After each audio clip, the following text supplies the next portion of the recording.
Salut à toi, j'espère que tu vas bien. Pour moi, grâce à Dieu, je suis heureux d'être avec toi car il y a un message à partager. Galates et le chapitre 5 nous présente comme sur un plateau les œuvres de notre nature humaine, telles que la méchanceté, les meurtres, l'ivrognerie, les excès de table, querelles, etc.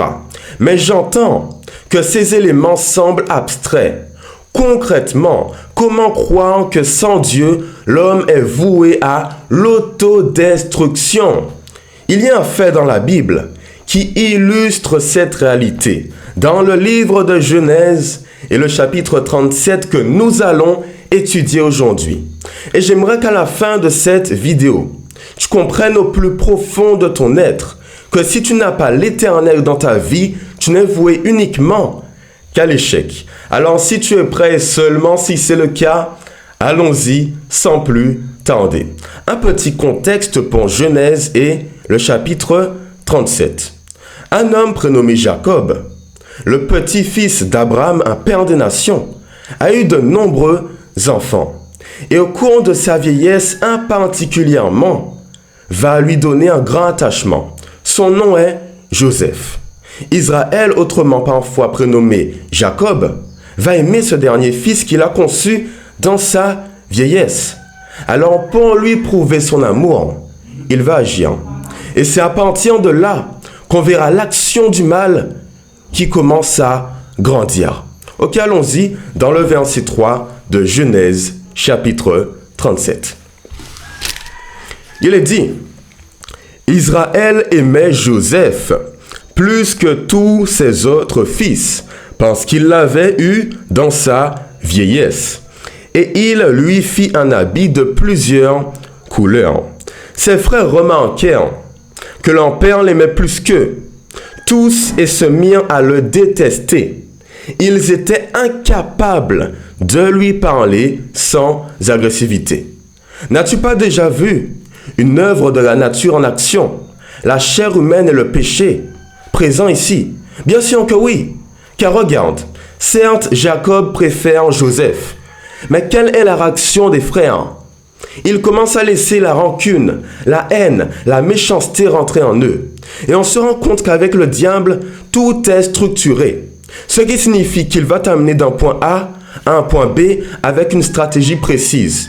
Et tu vas voir comment les frères vont se diriger vers la dégénérescence mentale, émotionnelle, à cause du diable. Pour le moment, ils sont tellement énervés qu'ils ne peuvent pas parler au petit dernier sans agressivité. Et je pense que tu as aussi connu cette situation. Tu n'aimes pas quelqu'un, tu tentes de le dissimuler, mais dans ta voix, il y a comme une tension. Et la personne en face de toi sait que ça ne va pas. Comment va évoluer cette situation qui a mal démarré? Avançons. Sache que Joseph est un rêveur. D'ailleurs, c'est ce qui fera plus tard de lui un grand personnage dans la parole de Dieu. Et là, il a un songe avec des gerbes de blé. Il a sa gerbe de blé, c'est-à-dire des gros, packs de blé, qu'on prend pour les animaux. Son pack de blé, sa gerbe est au centre. Et autour de lui, ses frères, avec leurs gerbes aussi, se prosternent devant lui. Quelle sera la réaction des frères face à un tel songe qui est marquant? C'est la question. Le verset 8, allons-y. Et tu verras qu'on se déroule toujours plus vers le fait que sans Dieu, on ne peut rien faire de bon. Le verset 8, allons-y.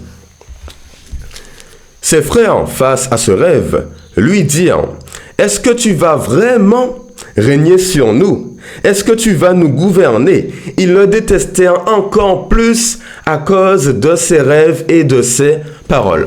Alors là, on passe concrètement au niveau 2 de la chose. Le stade 1, c'est que les frères détestent Joseph, certes. D'ailleurs, ce n'est pas un frère ni deux, mais tous les frères. Ce qui signifie que quand l'homme rentre dans une démarche de méchanceté, de malheur, il est difficile que un régule l'autre pour aller vers le bien. Mais en général, quand le mal est quelque part, il s'éteint rapidement. Mais on a atteint le niveau 2, car ils le détestèrent encore plus. Là, dans leur esprit, rentre le sentiment d'infériorité, de supériorité. Joseph, vraiment toi, petit comme tu es, tu seras supérieur à nous? Jamais. Tu nous énerves pour cela. Et ils le détestaient encore plus. On peut ne pas aimer quelqu'un, mais quand cela grandit, c'est là que le danger devient palpable. Ok? Sauf que Joseph n'arrête pas. En réalité, il ne le fait pas par exprès, toujours plus de rêves.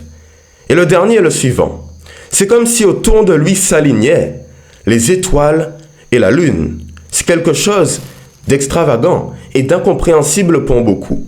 Et là, on verra, oui, la réaction des frères, bien entendu, mais surtout celle du Père, qui nous offre un enseignement non négligeable. Avançons un tout petit peu.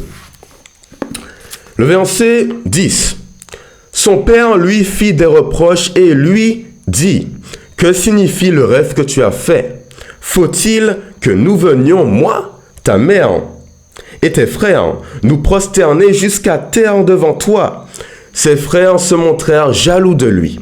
Oui, mais son père garda le souvenir de cela. Ne vois-tu pas ici un magnifique contraste entre deux comportements distincts? Premièrement, les frères qui, toujours plus animés par le mal, qui prend leur tête, leur conscience, se laissent aller vers la jalousie. Toujours plus de haine et la nature humaine qui prend encore une fois le dessus. Mais parallèlement, Jacob, qui est différent, car c'est le père. Oui, il aime son fils, mais il prend aussi un pas de recul. L'homme ne peut pas prendre de pas de recul. C'est seulement grâce à Dieu que ces choses sont possibles. Car Jacob a autrefois mal agi avec l'Éternel. Il a trompé son frère Ésaü pour le droit d'aînesse, a connu la mort, la peur, la crainte. Et maintenant, dans les derniers jours de sa vie, il fait preuve de discernement et garde dans un coin de sa tête le fait que son fils Joseph avait des songes. Alors c'est ça quand Dieu te possède. Tu arrives à te réguler, te calmer et comprendre les choses plutôt que d'agir à chaud face à ce qui se produit dans ta vie. Et je pense que le comportement de Jacob est enviable pour chacun d'entre nous. Quand quelque chose ne nous plaît pas, on a tendance à s'énerver comme le font les frères. Maintenant, il y a l'acte final qui arrive. Car jusqu'ici, Satan a donné des petits coups avec de la haine, de la rancœur, de la jalousie qui s'anime. Mais l'acte final, quel est-il? Le danger. Et comment dire, on approche du plein potentiel du diable, c'est-à-dire le mal dans toute sa splendeur, malheureusement. Allons-y. Car quelque part, Jacob va demander à son fils Joseph d'aller dans les champs afin de voir si ses frères sont en train de paître les brebis correctement, comment ils se portent globalement. Oui. Alors Joseph ira là, avec inconscience, innocence comme d'habitude, en se disant « Oh, mes frères ne peuvent pas m'haïr à ce point. » Ça ira sans doute. Est-ce que ça a été le cas? Tu verras que la réponse est un peu nuancée. Allons-y. Verset 18. Alors, quand ils virent Joseph, que va-t-il se produire?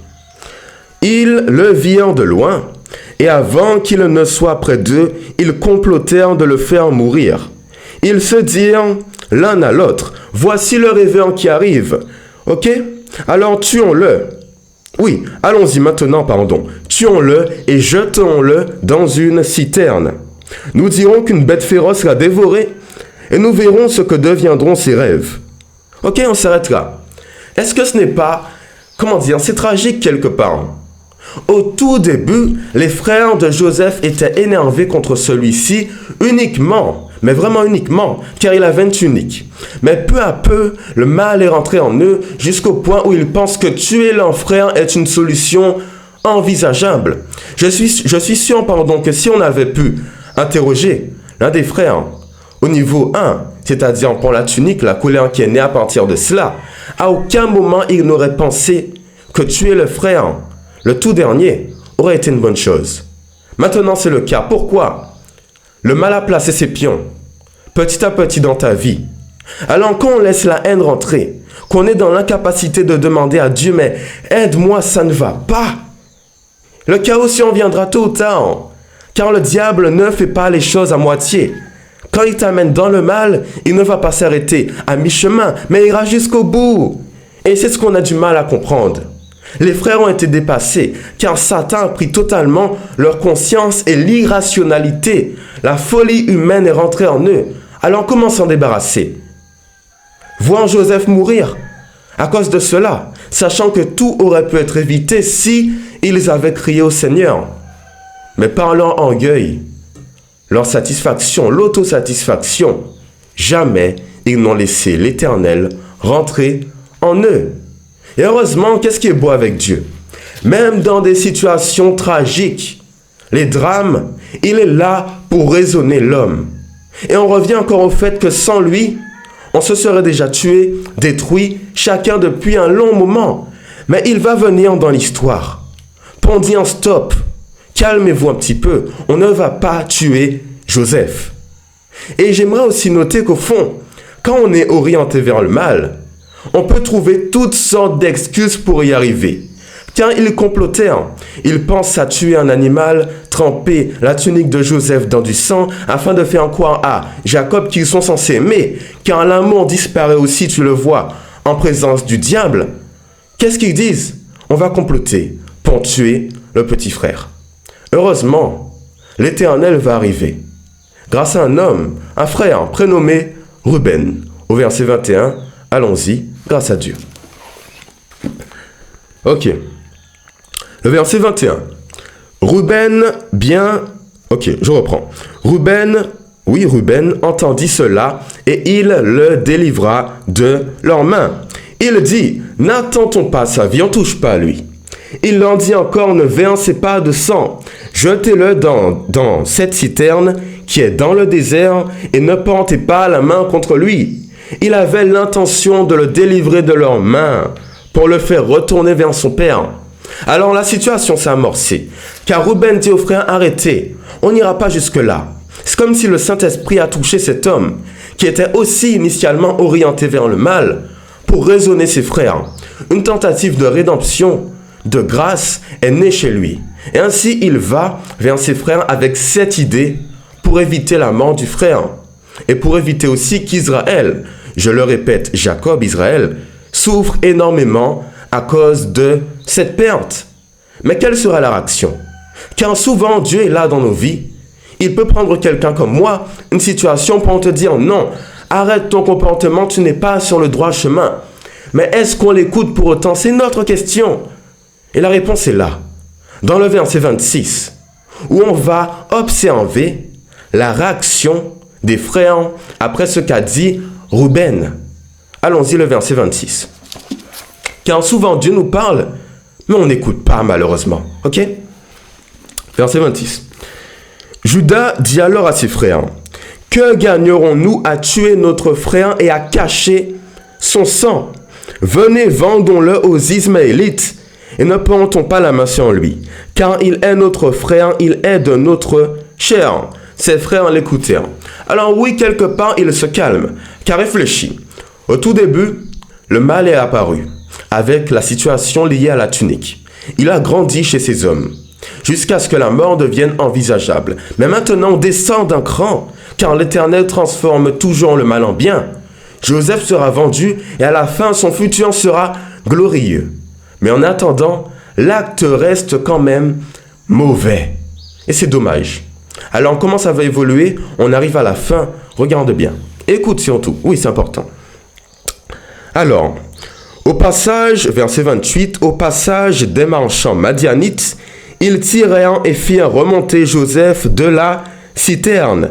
Et ils le vendirent pour 20 pièces d'argent aux Ismaélites qui l'amenèrent en Égypte. Alors la question d'argent n'est plus réellement importante au fond. C'est comme quand Judas a vendu Jésus. Il voulait surtout se débarrasser de lui qui n'était plus trop en accord avec ses idées.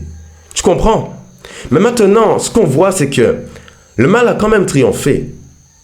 Car même en écoutant la voix de Ruben, qui comptait ramener Joseph vers son père Jacob, ils ont mal agi.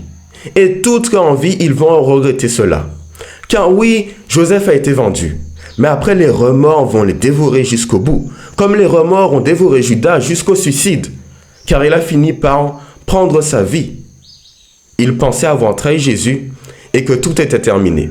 Je veux dire que le mal dans le monde que nous vivons ne pourra nous faire que du mal. Le mal n'est pas bien, le bien n'est pas mal. Garde cela en tête. Et l'histoire nous montre clairement que si Dieu n'avait pas agi, un meurtre de plus aurait été relaté dans la Bible, alors il est là, l'Éternel, pour te sauver, pour te guérir et te dire non, de toi-même tu ne vas que mal agir. Regarde comment le péché te défigure, mais j'ai une solution pour toi et prends-la. Heureusement, Joseph sera élevé au rang de vizir, c'est-à-dire en Égypte antique, comme le second du pharaon, le premier ministre.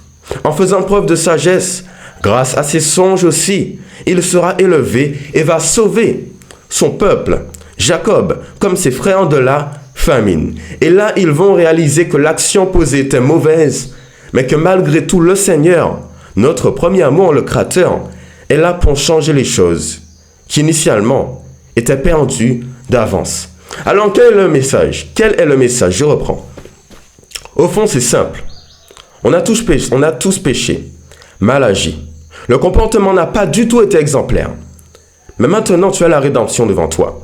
Tu as l'occasion de dire non aux fruits de la nature humaine, relaté dans Galates 5, et plutôt oui aux fruits de l'esprit, qui sont la joie, la paix, la bénignité, la bonté, mais ce n'est pas du jour au lendemain. Tu dois faire ton chemin avec Dieu, mais rejeter le mal coûte que coûte, car souvent les œuvres de ma nature font surface. Mais il faut se battre. Comme Paul le dit, quand je veux faire le bien, le mal est attaché à moi.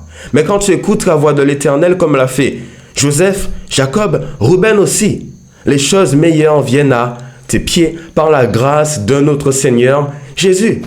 Alors on va prier pour rejeter les œuvres de notre nature, car il le faut. Je veux sauver ta vie, comme celle de nombreux croyants comme non-croyants, et c'est aussi ce que souhaite l'Éternel, le Dieu vivant. Alors prions. Seigneur Jésus, tu vois toutes choses. Le mal est présent dans la situation de Joseph, oui. Au début, rien n'était, mais il a placé ses pions, ce monstre, pour amener les frères à pécher. Et pour en faire souffrir Jacob, qui malheureusement va réellement croire que son fils a été dévoré par des bêtes sauvages et qui sera en deuil toute sa vie. En tout cas, jusqu'à ce qu'il rencontre Joseph. Alors j'aimerais que chacun puisse éviter cette situation. Que dans ta vie, on te donne la priorité. Qu'on te donne aussi notre caractère. Les choses qui en nous ne sont pas bonnes, car je ne suis pas parfait, Seigneur. Personne ne l'est. Mais par ta grâce, tout est possible, mon Dieu. Alors donne-nous la force, le courage d'avancer par ta grâce, Seigneur. Je te le dis, car les œuvres de notre nature humaine mènent seulement et uniquement à la mort. C'est leur destinée finale. Je t'ai prié, merci d'avoir exaucé la prière. Et pour ta gloire. Amen, amen. Alors j'espère que cette vidéo t'a plu. Si cette parole a été intéressante, tu pourrais t'abonner, aimer la vidéo, la commenter car il y a des points incompris. Tu souhaiterais que je mette l'accent sur tel ou tel élément de ma présentation ou un sujet de vidéo, un encouragement, vas-y. C'est un espace d'interaction et je serai heureux de parler avec toi, ok? Alors sinon, passe une bonne journée, soirée, après-midi. Si Dieu veut, prochaine vidéo dans une semaine ou quelques jours. Et puis, au revoir. Bye bye. Bye bye. Voilà.